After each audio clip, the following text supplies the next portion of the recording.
is apropos.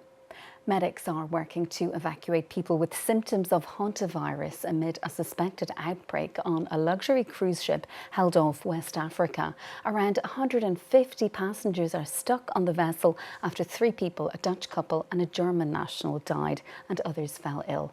Hantavirus is a rodent-borne virus that can either mostly affect the lungs or the kidneys, as Liza Herbert reports. Off the coast of Cape Verde, in the throes of a suspected Hantavirus outbreak, one of some 150 passengers on board the MV Hondius issued a plea to the public. We're not just a story. We're not just headlines. We're people. People with families, with lives, with people waiting for us at home. The first passenger to show symptoms such as fever, headache and abdominal pain was a 70-year-old from the Netherlands. According to the ship's operator, Oceanwide Expeditions, he died on the 11th of April. His wife and a German national subsequently passed away, while others on board have also exhibited acute respiratory symptoms. Only one case was initially confirmed to have the disease, a British man being treated in intensive care. They airlifted him to South Africa, where he's in a private hospital. He's the first one who was confirmed to have this hantavirus. The MV Hondius was on a weeks-long cruise from Argentina via Antarctica and onto islands in the South Atlantic. Specialists have begun speculating on how the hantavirus, which is not commonly spread from human to human, made its way on board. There was likely an entry of rodents on board, either in South America or South Africa, that allowed for the exposure of some people, and those individuals who are older, with some degree of comorbidities that facilitated not only the development of severe disease, but unfortunately their deaths. The World Health Organization has assured the risk to the wider public remains low. Local authorities in the island nation refused to let the ship dock as a precaution. Well, for more about the outbreak, we're joined now by Nicolas Locker, Professor of Virology at the Pirbright Institute. Thanks so much for being with us on the programme this evening, Professor. Firstly, talk to us a little bit about this disease itself. A lot of people may not be too familiar with it. What exactly is Hantavirus? Good evening. So it's true that this is a very rare virus that people are not familiar with. To be honest, since we started to monitor cases in the late 90s, there have only been less than 1,000 cases of hantavirus infection of humans. So it is very, very rare, but it can also be very, very severe. So it's an infection that is transmitted by rodent, typically rats or mice in urban settings. And usually humans get infected by getting in contact with droppings, urine, or direct contact with animals. The transmission from human to human is pretty low, however, which is why the numbers are typically reduced for this type of infection. In terms of the symptoms, hantavirus infection can basically result in 2 different types of symptoms, either respiratory symptoms that potentially can lead to pulmonary failure and, in certain cases, the death of the infected patient, or hemorrhagic fever and kidney failure, which again can result in fatalities. And depending on the exact type of virus within that hantavirus family, you will have those 2 different outcomes, severe outcomes potentially associated with the infection. And according to that report, as we saw there, the first passenger who died did so nearly a month ago. Are you surprised that we're only hearing about this now, or how long would it usually take to diagnose this particular very rare illness? So that's a very good point.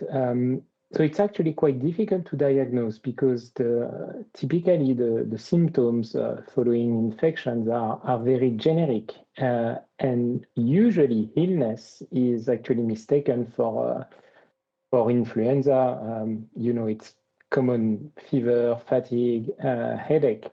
The more severe symptoms would normally develop perhaps between 4 to 14 days after the primary infection. And that would then develop into those more acute symptoms that can result in the death of the infected individual. So it's not really surprising that this was not picked up. You know, these are not typically diseases that would be monitored and surveyed when you travel abroad to an exotic destination. And how do you think the virus may have gotten on board? Of course, just speculation at this point, but we do know it was coming from South America. There is some indication that perhaps there may have been something on board specifically that made these passengers ill, and it wasn't something that perhaps they had when they were getting on the boat. Yes, so I mean, you know, one of the most likely hypotheses is that some rodents were, you know, on board, uninvited guests on this luxury cruise, and that it's perhaps through contaminated dropping or urine, and some of the customers being in contact with these, that the patients first got infected. And is it likely to think that more cases will emerge? And what is the best way for the staff and the crew on that boat to be dealing with this outbreak right now? So given the lack of diagnosis and the time it actually takes for the disease to evolve, it is possible that more cases are going to arise. I think, you know, in terms of the control measure, what is really critical at this stage is to make sure that the ship is, you know, thoroughly searched and cleared of any rodent. So that's part one. Second, that, you know, patients that have these early signs of febrile illnesses are straight away identified and monitored carefully and provided either you know, dialysis if it's the hemorrhagic fever route, or breathing support if it's more the respiratory route. And, you know, needless to say that a thorough and deep cleaning of any, you know, rodent droppings that can be spotted or, you know, traces of urine should be removed from the ship. And what kind of a risk does this pose for the wider population? We're being told, you know, not to be too concerned about this. So are authorities in Cape Verde justified, do you think, in not allowing the ship to dock there? So I think what the local authorities are potentially aware of is the presence of contaminated rodent that could then you know, contaminate endemic rodent population on the island. So, you know, their point of view is totally understandable, but it's true that the risk for the general public remains extremely low, given that the transmission really only occurs from contaminated rodent products, if you will, to humans. And are cruise ships particularly prone to infections like this, Professor? You know, we might think of things more benign like tummy bugs, colds, flus, but do these kind of viruses spread more quickly in that kind of contained environment?